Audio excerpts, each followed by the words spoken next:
중학교 3학년 매우 중요한 수업 시간. 오늘은 어떻게든 진도를 끝내야 합니다. 앞줄에서 한 학생이 계속 의자를 끌고 책상 서랍을 쾅 닫습니다. 선생님은 말합니다. 그만해. 마지막 경고야. 아무도 말을 듣지 않습니다.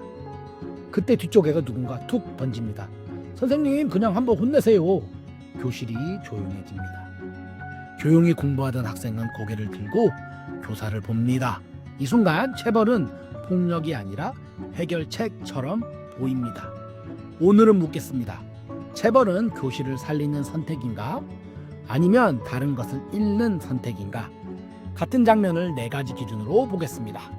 첫 번째, 효율의 관점, 집단의 학습권, 개인의 권리. 이 관점에서 문제는 단순합니다. 수업이 멈추면 30명의 시간이 사라집니다. 예를 들어 보겠습니다.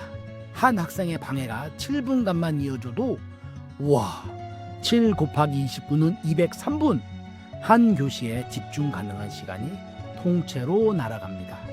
특히 중3, 고3, 내신, 고입, 진학 이 학생들에게 지금 못하면 바로 등급으로 날아갑니다. 그래서 교사는 개입을 해야죠. 여기서 체벌은 강력하고 즉각적인 개입입니다. 5분 설득 대신 5초 통제. 이 관점에서는 체벌이 다수의 학습권을 지키는 장치로 보입니다. 그리고 실제로 많은 교실에서 이러한 논리를 가집니다. 지금 통제 못하면 오늘 진도 못 나가고 다음 시간에 복습 못하고 시험 직전에 결국 몰아서 하게 되면 피해는 조용한 학생들이 받는다. 슬프게도 공포와 고통은 사람들이 느끼는 가장 직접적인 감정입니다. 따라서 체벌은 매우 효율적입니다. 하지만 시선을 바꾸면 이야기가 달라집니다. 학교는 단지 성적 생산기관이 아닙니다. 학생은 권리를 가진 존재입니다. 체벌은 신체에 직접적 개입을 가하는 방식입니다. 여기서 질문을 바꿔보겠습니다.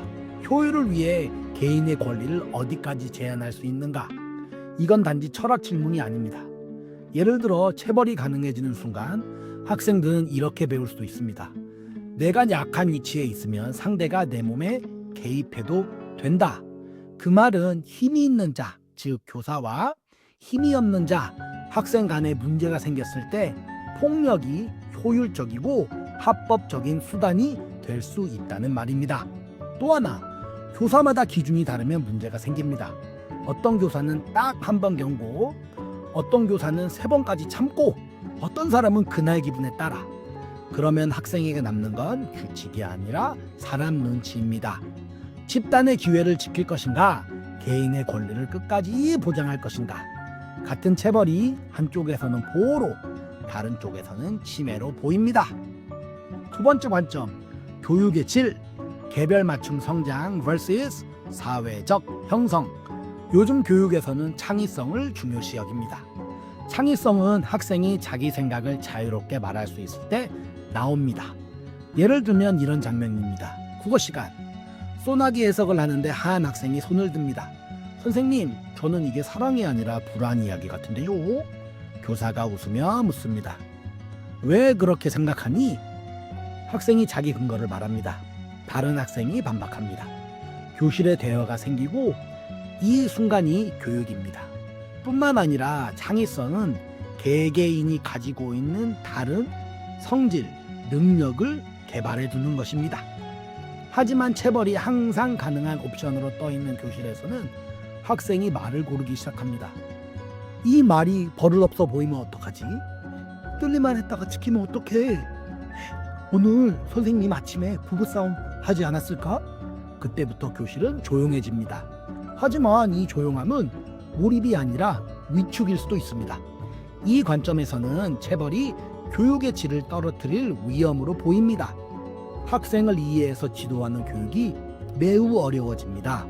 창의성은 결국 학생 개개인의 특성을 알아야 나오니까요. 그러나 교육은 또 다른 의미도 가집니다. 교육은 있는 그대로의 나를 지켜주는 것만이 아닙니다. 사회 속에서 살아가기 위해 자신을 조정하고 다듬는 과정이기도 합니다. 아침 8시 등교, 정해진 시간에 과제 제출, 규칙을 지키는 훈련, 이 모든 것에는 강제성이 있습니다. 실제 교실은 이렇게 굴러갑니다. 지금 제출이라고 했는데 한 명만 계속 내일 할게요를 허용하면 다른 학생의 규칙 준수가 바보가 됩니다. 그래서 어떤 학생은 강한 통제를 통해 방향을 잡기도 합니다. 또한 학교는 개개인의 교육을 최대화하기 위해서 학생이 가지고 있는 인권을 어느 정도 침해합니다. 규칙을 지키기, 교복을 입기, 인사하기, 청소하기 등등입니다. 이 관점에서는 체벌이 질서를 강화하는 도구로 보일 수 있습니다.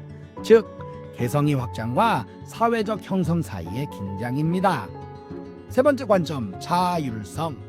자율성은 교육의 핵심 목표입니다. 처벌이 무서워서가 아니라 스스로 옳다고 판단해서 행동하는 힘. 예를 들어 감독이 없어도 휴대폰을 꺼내지 않는 학생. 그 학생은 외부 통제가 아니라 내부 기준으로 움직입니다. 지금 이걸 하면 아퍼가 아니라 지금 이건 남에게 피해다까지 생각하는 기준. 체벌은 외부 자극입니다. 고통이 사라지면 행동도 사라질 수 있습니다. 예를 들어 학교에서는 조용한데 학원에서는 떠들고 집에서는 더 거칠어지는 경우, 그건 규칙이 내면화된 게 아니라 그 공간이 무서웠다는 학습일 수도 있습니다. 이 관점에서 처벌은 자율성 형성을 방해할 위험으로 보입니다. 하지만 여기서 또 하나의 현실이 있습니다. 문제 행동을 보이는 학생을 오랜 대화와 설득으로만 해결하려 한다면 그 시간 동안 다른 학생들의 학습과 자율성은 계속 침해됩니다. 이건 추상이 아니라 진짜 장난입니다. 집중하던 학생이 수업이 흐름이 끊길 때마다 짜증을 내기 시작하고 결국 나도 대충 하자로 무너지는 순간, 한 학생의 표현 자유가 다른 학생의 집중권을 무너뜨린다면 교사는 누구의 자율성을 먼저 보호해야 할까요? 또한 모든 학생들은 자기의 선택이 다른 사람에게 피해를 줬을 때 그에 상응하는 책임을 져야 한다는 과정과 정의를 배워야 할 수도 있습니다. 이 관점에서는 체벌이 개인의 자율성을 제한하는 동시에 다수의 자율성을 보호하는 장치로 보이기도 합니다. 마지막 관점, 우리가 선택하는 기준. 여기까지 오면 한 가지가 보입니다. 체벌은 그대로인데 우리가 무엇을 먼저 보느냐에 따라 의미가 달라집니다. 학습 결과를 먼저 보면 체벌을 보호해야 합니다. 권리를 먼저 보면 체벌은 침해에 지나지 않습니다. 창의적 성장에 초점을 두면 체벌은 위축됨이고, 사회적 규율을 먼저 보면 체벌은 통제입니다. 개인의 자율성을 보면 체벌은 방해에 지나지 않고, 다수의 자율성을 먼저 보면 체벌은 방어권입니다. 우리는 체벌을 논의하는 것 같지만 실은 교육의 우선순위를 선택하고 있습니다. 질서인가, 권리인가, 관계인가, 형성인가, 이 선택이 교실의 모습을 바꿉니다. 그리고 더 중요한 건 이 선택이 학생이 배우는 사회를 바꾼다는 점입니다. 자, 마무리입니다. 체벌은 단순한 방법이 아닙니다. 그건 하나의 선언과 같습니다. 우리는 이 가치를 먼저 지킨다. 그래서 이 문제는 허용이냐 금지냐로 끝나지 않습니다. 먼저 우리는 물어야 합니다. 우리에게 교육은 무엇인가? 그리고 우리는 무엇을 가장 먼저 보호할 것인가? 오늘도 4가지 관점으로 사정없이 부셔봤습니다. 댓글에는 찬반 대신 여러분이 가장 우선해야 한다고 생각하는 가치 하나를 적어주세요. 그리고 왜 그 가치를 먼저 두는지도 저희는 궁금합니다. 감사합니다.